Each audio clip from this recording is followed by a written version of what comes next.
Supernatural podcast. This week it was Paint It Black. You seemed enthralled with this one, Phelan. Yeah. That's all you gotta say about it, huh? Yeah. It wasn't really the most boring thing I've seen from the show, but it was pretty lackluster. It's pretty boring. My patience is just gone with Rowena at this point. Like, she started out interesting, and now it's just, all she does is go around like, Fergus, I'm gonna do my little dance. I'm gonna do this stupid cutesy things, but really it's evil. But it's not, it's just annoying. Oh, it's just... Her thing that they recapped was how she's like, you're the Winchester's bitch. And then she proceeds to bitch Crowley around because he's the biggest bitch in hell. Yeah. And the fact that she was saying to that Coven woman that she's like, oh yeah, my son's the king of hell, and that's like, oh, that's big news. And not really. Because the king of hell's a big fat wiener. Like, he's not even scary compared to old Crowley. He's just, like, nothing. Yeah, like, he's undermined even with his own minions, because that one guy comes in and Crowley's mom put his face doubled on the back of his head. So it's like Crowley has to mother his mother, because it's like she's acting up. And it's like, Mom, what do you want? Okay, I'll give you what you need then. Stop being bad, please. Yeah, like, she's like, I want 2 candy bars. Fine, I'll give you 2 candy bars. Mm-hmm. It's just... Crowley is annoyed by his mom, the series, is really whenever they show up. I mean, it should have been that this was a development with the Coven lady and revealing that the Men of Letters destroyed witches or whatever, but it's not. And, like, the Men of Letters, like, who cares? They're a bunch of, like, retroactive continuity that adds nothing. Like, they haven't done anything with it that's interesting. Yeah, what is it? It's... They're pretending Sam and Dean are Men of Letters now. So no, they are. She's gonna get them. They are Men of Letters. They said that in the past, that they're hunters and Men of Letters, and that was a big deal that they were both. It was a bunch of other retroactive continuity. Yeah, because I don't know. Big deal. It changed nothing about what they did. Yeah, it changed nothing about Sam and Dean. That's the thing. Like, Men of Letters, in essence, are their version of the Watchers, except it's just Sam and Dean. It's not like they have any left anymore, and it's just nothing and she's different. Gonna go after them because they killed witches, because she's that stupid. Like, but she would have gone after them anyway, so again, that revelation didn't make any damn bit of difference. But I mean, it's like she's gonna go after them for less of a reason than her other reason for going after them. Well, didn't they help her anyway? Because they got rid of... the Men of Letters got rid of all the witches that she was mad at and trying to get vengeance on anyway, so really it means that they made it easier for her. Uh-huh. So... Yeah, so I don't know what she's mad about. It's not like Sam and Dean did any of it anyway, so it's just like, I'm gonna get them just because, I don't know, they mope in a bunker, and that's the bunker of letters. See... The Men of Letters, their deal is that they used book smarts. They're boring. They used book smarts, and they didn't do so much of the fighting. They were the knowledge people. But that's how Sam and Dean are them. They're the knowledge. Yeah, but see, the thing is, any kind of hunter would have to have this kind of knowledge anyway. So really, it's not like there's anything new except they got their bunker. I think the most interesting thing with the Men of Letters is when they did the time travel Abaddon thing. Because that involved not their grandfather, one of their ancestors was a Man of Letters, right? Oh, Grandpa Campbell. It wasn't Grandpa Campbell. By the way, that worm thing, we forgot about it. The one last week, what they were talking about was the worm thing that possessed them, that episode that they killed Grandpa Campbell pointlessly in. Remember that? They had the worms that would take over them? No. I didn't remember that either till someone pointed it out. Which brings up the most pointless thing they ever did on the show, Grandpa Campbell, and then just killing him off. No reason whatsoever for that character. What a useless sack of shit. extended family they never bothered caring about. That is still I think my least favorite storyline the show ever did, because there's just no payoff to it whatsoever. Hmm. Yeah, it's quite a stretch to bring that guy back for no real good reason and then not have a payoff for it. It's a bad writing. Because the people running the show just wanted Mitch reprehensible. Pileggi back. They just Yeah. wanted the actor back because they worked on the X-Files. Yeah, There's no but reason for this. you can bring him back, but you need to have a reason. That's the whole thing. You can't just bring him back and be like, all right, now what do we do? Oh no, we wrote ourselves into a hole. Then he dies. But anyway, this week, the main... Now let's talk about Grandpa Campbell. I want to talk about this episode. Well, I want to talk a little bit about Rowena? the plot of the week. Oh man. No, not the Rowena thing. Well, let's wrap the Rowena thing up because we're pretty much done. Okay, There's a bunch of scenes with her torturing this head of the Coven, was she? Oh yeah, I didn't even take note that it's another torture scene. Yeah, I wasn't even thinking that. Yeah, torturing her head of the Coven. And I guess just because it's extended unusual scenes that with her and stupid Coven woman. It's like, I don't care about either of them. Why? Like these scenes don't have a main character in them. It's just her torturing someone else. Like, I don't need like this third party torture now. Like, I should meanwhile, what could be going on else with some other random characters we don't really know? Are they torturing each other? Thank you, Supernatural. You were missing out on torture scenes. Well, I should note that this is a rare instance of a villain doing the torture and not a main character who's supposedly a good guy. It doesn't matter. The show's overloaded with torture. I don't care. Yeah, well, the torture is unnecessary, but all of it really was just unnecessary. It's rare that it doesn't involve a main character, and I guess that's pretty new for the show. Well, the thing that was annoying about it was that anything that was revealed there was nothing new or interesting, because it was just... it didn't change anything. Rowena. I don't care about Rowena. Coven woman.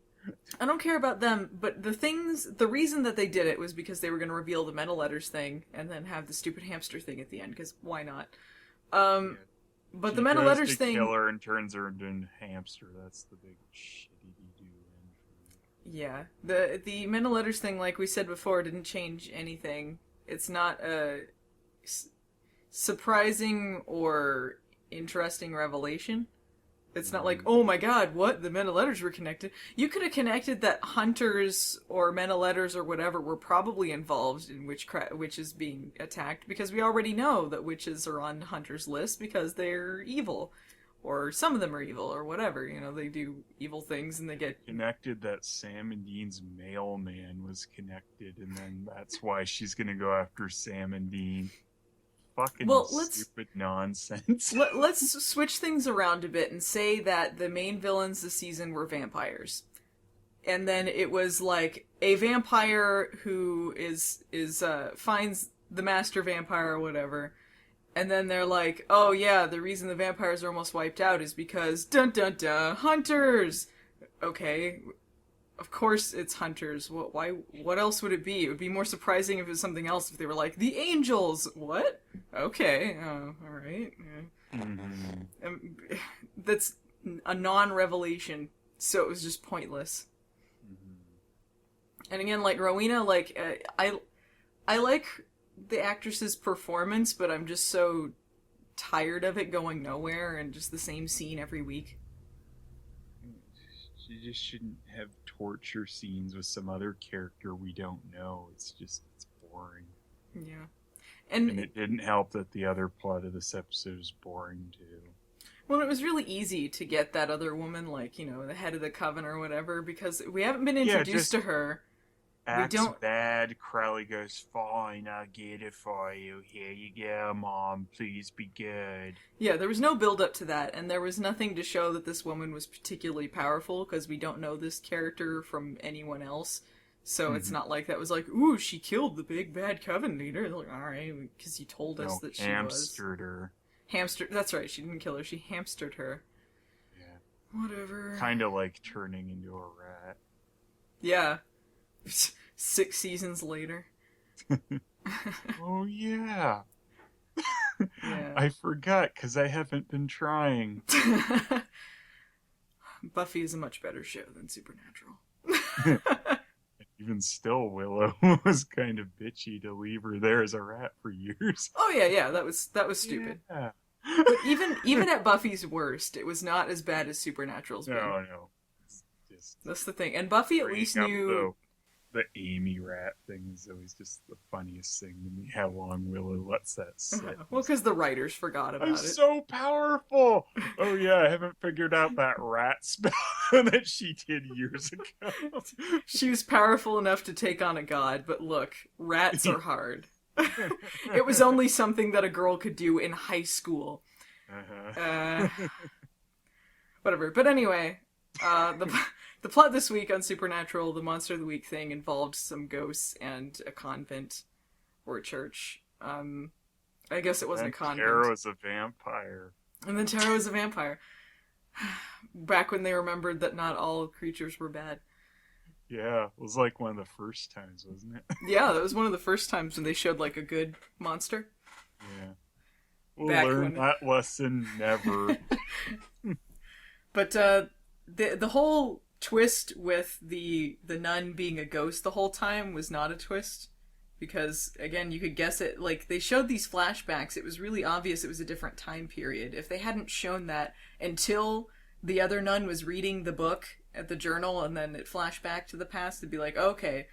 Then you would be like, oh, she was a ghost the whole time. But otherwise, it's like, alright, why is she back in, like, Da Vinci times or whatever? Why is she, like... Okay. Yeah. She's a ghost. She's a ghost. Oh, twist, she's a ghost. Yeah, this was a really... boring ghost plot. The thing is, the idea of it isn't that bad. Again, if they'd like not shown that stuff and built up the characters a little better, like the skeleton of it, I like. Okay, yeah, the ghost. You mean that they don't know is a ghost first? Yeah, which they've done before. Which in a much better episode, they had the one with the woman on the highway who didn't know she was a ghost. Right. Yeah. Which, you know, I mean, here she didn't... This woman did know she was a ghost, but the audience doesn't know, and so, you know, that could have been a twist. Until they kind of spoil it. Until they kind of spoil it, yeah. Well, and you knew, too, when they were showing all these flashbacks to this character that we don't know, and it didn't lead to anything yet, it's like, okay, so that must mean something else. Yeah, it gives you too much of a clue that there's something wrong with this person. Mm-hmm. I love how the two stories in this one did not connect at all. No, there wasn't any kind of parallel or anything, really. It's just not that they've really done a good job with parallels recently, anyway. Both of them were pretty dull, so it's just... Yeah. This episode did nothing for me. I liked Dean's confessional scene.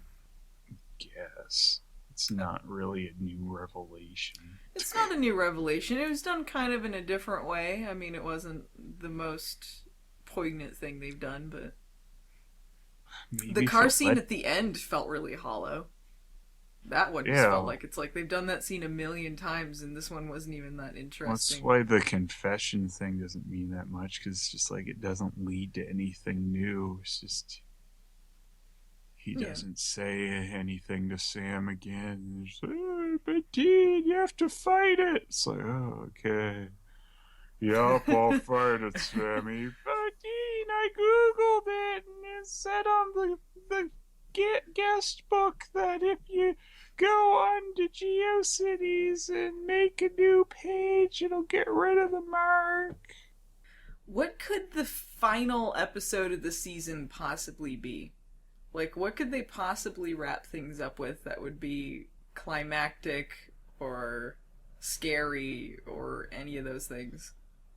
The return of Sam's dog. Dun, dun, dun. I noticed, too, Dean's confessional scene, he was like, I've always led women to believe that there's more of a future in it than there was, which I'm assuming was just supposed to mean, like, you know, it's not about the women, but it's like, oh, remember that girlfriend he had? Was it Lisa or whatever? Mm-hmm. or in the sun that she had. Yeah, whatever. Yeah. Forget them. Fucking Ben. I mean, I realize he's not actually talking about that. He's talking about, leading Sam to think there's more of a future than there is. Or maybe, when he's talking about exploring new things, he means Castiel. That's their way of saying that he's gay. He was gay the whole time. Baiting. This episode was not very good. It's a solid not recommended out of 10. All I can say is the plot of the week had an idea that could have been something, but last week's was stronger. Mm-hmm. And even then, that wasn't. It was lost potential, like always. So last week made me angrier. So. Well, it's better to be angry than just nothing, I find, because yeah.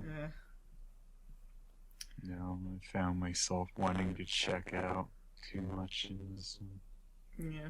So I give it a 2 out of 10.